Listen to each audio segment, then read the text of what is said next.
F1 규정이 대규모로 개편된 지 얼마 되지도 않았는데 FIA가 규정에 또다시 손을 댔습니다. 2026 시즌 규정의 핵심이라고 할 수 있는 전기 에너지 사용 방식을 바꾼 건데요. 아니 시작한 지 얼마나 됐다고 벌써 바꿔. 올 시즌 레이스카는 더 많은 전기 출력을 사용하고 액티브 에어로까지 적용되면서 기존 F1 차량과는 완전히 다른 방식으로 달리기 시작했는데요. 문제는 그 변화가 생각보다 너무 극단적이었다는 거죠. 이대로 가만히 내버려뒀다간 F1이 더 위험천만해지고 재미없어질 것 같은 위기감을 느낀 FIA가 결국 시즌 3경기 만에 긴급 처방을 내린 겁니다. 그럼 올 시즌 규정이 대체 뭐가 어떻게 더 바뀌고 그게 얼마나 경기에 영향을 주게 될까요? 원투피니시가 준비한 2026 시즌 F1 긴급 규정 변경 이야기 지금 바로 시작합니다. 그 전에 중요한 얘기 먼저. F1의 매력에 제대로 빠져서 최근 해외 직관까지 도전하시는 분들 많으시죠? 해외 나갈 때 기존에 쓰던 국내 번호는 로밍으로 그대로 살려두더라도 국내 통신사의 데이터 로밍 서비스는 비용이 만만치 않은 만큼 대부분 별도의 데이터 유심을 사거나 휴대용 와이파이를 빌리는 경우가 많을 겁니다. 근데 너무 번거롭단 말이지. 이럴 때 유용하게 사용할 수 있는 서비스가 바로 세일리 이심입니다. 세일리 이심은 노드VPN 개발사가 선보인 여행용 데이터 이심 서비스인데요. 물리적인 유심을 갈아 끼울 필요 없이 앱 설치만으로 간단하게 현지에서 원하는 만큼 저렴한 금액으로 데이터를 마음껏 이용할 수 있습니다. 세일리 앱을 설치하고 데이터 추가 버튼을 누른 다음 여행할 국가를 선택하고 필요한 데이터 용량과 사용기간을 고른 뒤 결제하고 이심을 활성화하면 끝. 이용 방법도 쉽고 간단해 비행기 출발 전에 미리 세일리 이심만 활성화해두면 해외 도착하자마자 메신저 확인하고 지도 검색하고 결제 앱 쓰는 것까지 곧바로 원하는 데이터 사용이 가능합니다. 그뿐 아니라 세일리는 웹보호 기능까지 제공해 악성 웹사이트 차단, 피싱 스캔 방지, 광고 및 추적기 차단 등을 통해 해외에서도 안전하게 인터넷을 사용할 수 있죠.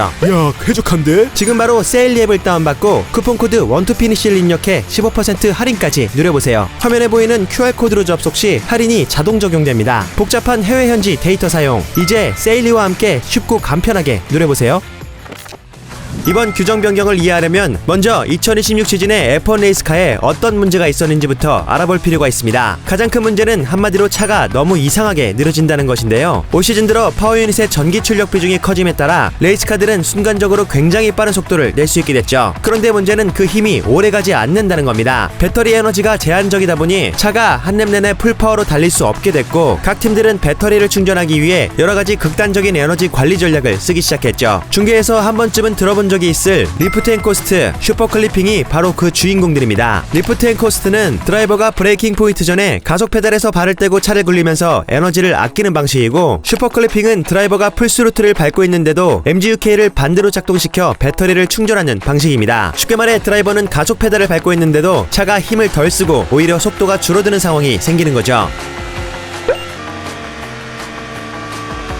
이게 퀄리파잉에서 특히 문제가 됐습니다. 우리가 기대하는 퀄리파잉은 반짝이는 새 타이어를 끼고 연료를 최대한 가볍게 싣고 드라이버가 한 랩에 모든 걸 쏟아붓는 한계 주행인데요. 그런데 2026 시즌 규정 때문에 졸지의 드라이버들은 퀄리파잉에서 한계까지 밀어붙이는 담력 싸움이 아니라 어디서 배터리를 충전하고 언제 배터리를 쓸지를 계산하며 달리는 두뇌 싸움을 벌이게 됐습니다. 상황이 이렇다 보니 퀄리파잉의 본질이 흐려졌을 뿐 아니라 이를 지켜보는 관중들도 힘이 빠질 수밖에 없었죠. 직선에서 차가 쭉 뻗어나가야 하는 순간에 갑자기 속도가 축 처지는가 하면 고속 코너를 향해 끝까지 몰아붙이는 게 아니라 코너에 도달하기도 전에 차가 속도를 줄이는 장면들이 속출했습니다. 이건 너무한 거 아니냐고.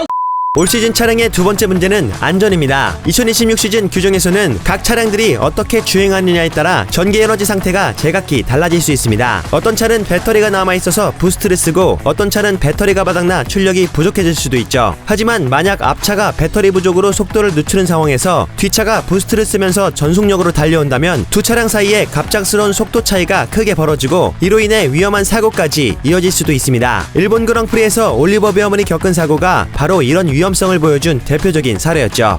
그게 안 다쳐서 다행이네. 세 번째 문제는 스타트와 젖은 노면입니다. 2026 시즌의 파워 유닛은 스타트 상황에서 불안정한 모습을 보여왔습니다. 출발이 조금 꼬이면 그냥 느린 스타트로 끝나는 게 아니라 차가 앞으로 나아가지도 못해 뒤에서 달려오는 차들과 위험한 상황을 만들 수 있었습니다. 또 비가 오는 상황에서는 전기 출력의 토크가 갑자기 뒷바퀴에 전달되면서 휠스핀이나 제어불능으로 이어질 수도 있다는 우려도 있었죠. 정리하자면 F1의 2026 시즌 규정은 새로운 기술 도입을 통해 보다 보다 전략적인 레이싱을 만들려고 했지만 실제로는 퀄리파잉이 전력 질주가 아닌 배터리 관리 게임처럼 보이게 만들었고, 레이스에서는 차량 간 속도 차이가 너무 커져 위험해졌을 뿐 아니라 스타트와 웻 컨디션에서는 차량이 예측하기 어려운 움직임을 보이게 만들었습니다. 그래서 FIA가 올 시즌 규정을 긴급히 손보게 된 것이죠. 그럼 올 시즌 규정에서 뭐가 어떻게 바뀌는 걸까요? 핵심은 4가지입니다. 우선 퀄리파잉에서 한 랩 동안 배터리를 충전할 수 있는 양이 줄어듭니다. 기존에는 한 랩에 최대 8메가줄까지 충전할 수 있었는데 이제는 7메가줄로 줄어듭니다. 배터리 충전량이 8메가줄일 때는 조금 느려지더라도 여기서 배터리를 충전해두면 나중에 더 강하게 쓸 수 있다는 계산이 가능했습니다. 하지만 충전 한도가 낮아지면 어차피 배터리를 많이 모을 수 없기 때문에 배터리 충전을 위해 굳이 차량의 속도를 억지로 줄이는 이상한 주행을 할 필요가 없게 되는 것이죠. 다음으로 슈퍼 클리핑 한도가 250kW에서 350kW로 올라갑니다. 이 말은 드라이버가 배터리 충전을 위해 가속 페달에서 발을 떼는 리프트 앤 코스트 주행을 굳이 하지 않고도 풀스로틀 상태에서 어느 정도 에너지 관리를 할 수 있게 된다는 뜻입니다. 물론 차가 완전히 풀파워로 달리는 건 아니겠지만 그래도 기존처럼 노골적으로 속도를 죽이면서 배터리를 모으는 것보다는 훨씬 자연스러운 주행이 가능해지게 되죠. 세 번째로 레이스 중 부스트 사용에 제한이 생깁니다. 2026 시즌 레이스카는 부스트를 통해 추월이나 방어 상황에서 전기 출력을 추가로 사용할 수 있습니다. 그런데 이 부스트가 어디서든 아무 때나 강하게 들어가면 차량 간의 속도 차이가 순간적으로 너무 크게 벌어질 수 있죠. 그래서 FIA는 서킷의 구간에 따라 부스트 사용을 제한하기로 했습니다. 드라이버가 즉각적으로 반응하기 어려운 코너 구간에서는 부스트가 250kW 수준으로 제한됩니다. 반대로 직선 구간에서는 상대적으로 더 강한 전기 출력을 쓸 수 있게 됐죠. 쉽게 말해 추월의 재미는 살리되 위험한 구간의 급격한 속도 차이는 줄이는 방향으로 규정을 바꾼 겁니다. 또한 스타트에서 차가 너무 느리게 움직이거나 멈춰선 차량을 감지하면 MGU-K 출력을 일부 허용해 저속으로 차량의 스타트를 보조하는 저출력 스타트 감지 시스템이 도입됩니다. 다만 이 시스템을 악용해 스타트에서 전기 출력을 더 받아내는 꼼수가 나올 수도 있는 만큼 FIA는 이 시스템이 성능상의 이득으로까지 이어지지 않도록 별도의 제한과 검증을 추가할 예정이라고 합니다. 해당 시스템은 마이애미에서 시범적으로 테스트되고 테스트 결과가 괜찮다면 빠르게 적용될 수도 있지만 조금 더 시간이 걸릴 가능성도 있죠. 마지막으로 비가 오는 상황에서는 전기 출력이 제한됩니다. 젖은路面에서 갑자기 강한 토크가 들어가면 휠스핀이나 차량 제어 불능이 나올 수 있기 때문이죠. 여기에 인터미디어트 타이어의 블랭킷 온도도 올라갔는데요. 비 오는 날 피트스토프 타이어가 너무 차가운 상태로 나가면 그립이 부족해 위험해질 수 있기 때문에 이 부분을 줄이기 위한 조치입니다. 그럼 이러한 긴급 규정 변경 조치는 경기에서 어떤 식으로 체감될까요? 퀄리파잉은 확실히 이전과는 달라질 것으로 예상됩니다. 물론 여전히 배터리 에너지가 제한적이고 모든 구간에서 풀파워로 달릴 수는 없겠지만 적어도 시즌 초반처럼 직선 구간을 달리다가 차량이 힘을 잃거나 고속 코너 앞에서 속도가 축 처지는 장면은 줄어드는 만큼 조금 더 전력 질주에 가까운 퀄리파잉 양상이 펼쳐질 전망입니다. 레이스에서는 이번 규정 변경 조치로 차량 간의 위험한 속도차가 줄어들긴 하겠지만 그럼에도 여전히 에너지 전략 싸움은 계속될 것으로 보입니다. 차량마다 에너지를 쓰는 타이밍이 각기 다른 만큼 앞뒤 간격이 벌어졌다가 좁혀지고 다시 벌어지는 요요 같은 흐름이 레이스 내내 계속 나올 수 있죠. F1을 오래전부터 봐온 팬들 중에서는 올 시즌 이러한 에너지 싸움에 대해 회의적인 시각을 가지는 분도 계실 텐데요. FIA는 이런 에너지 전략 싸움 방식 자체를 올 시즌 규정의 핵심 포인트로 삼았던 만큼 이 자체를 나쁘게만 보지는 않습니다. 오히려 추월 기회가 늘어나고 전략적인 선택지가 생긴다고 보고 있죠. 다만 차량의 간격이 벌어지고 좁혀지는 과정에서 다소 위험한 장면이 발생할 수 있는 만큼 레이스 중 요요 현상은 조금 더 정리된 방식으로 나타날 가능성이 큽니다. 또한 스타트에서 위험한 상황은 피할 수 있게 됐지만 마이애미에서 테스트를 통해 추가적인 규정 손질이 있을 수 있고 비오는 날에서의 레이스 안정성은 확보됐지만 아직 올 시즌 우천 상황을 실제로 겪어보진 않은 만큼 FIA 조치가 어떤 식으로 영향을 줄지 그 누구도 장담하긴 어려운 상황이죠. 이럴 거면 처음부터 제대로 만들었어야 하는 거 아니야? 하지만 이번 규정 변경은 올 시즌 규정의 실패를 인정한 조치라기보다는 새로운 시대가 시작되면서 드러난 문제를 빠르게 보정하는 과정에 가깝습니다. F1에 새로운 규정이 도입되면 각 팀들이 규정의 허점을 찾아내고 예상하지 못한 문제가 실제 트랙에서 드러나면 FIA가 다시 손을 보는 과정. 이 반복 속에서 F1의 규정은 조금씩 더 발전해왔죠. 물론 이번 규정 변경이 완벽한 해결책은 아닙니다. 2026 시즌의 새로운 F1 레이스카는 여전히 에너지 부족과 싸워야 하고 각 팀들은 새로운 최적의 전략을 찾아낼 겁니다. 어쩌면 예상치 못한 또 다른 문제가 갑자기 튀어나올 수도 있죠. 어쨌든 F1이 조금 더 정상적이고 안전하고 재미있게 변화되고 있다는 점에서 이번 변화는 긍정적으로 볼 수 있을 것 같습니다. 한 달간의 봄방학을 마치고 마침내 우리 곁에 다시 돌아온 F1은 과연 어떤 모습으로 바뀌어 있을까요? 이번 주말 마이애미 그랑프리에서 그 변화를 확인해 보시죠. 아, 근데 이게 새벽 경기라서 말이지.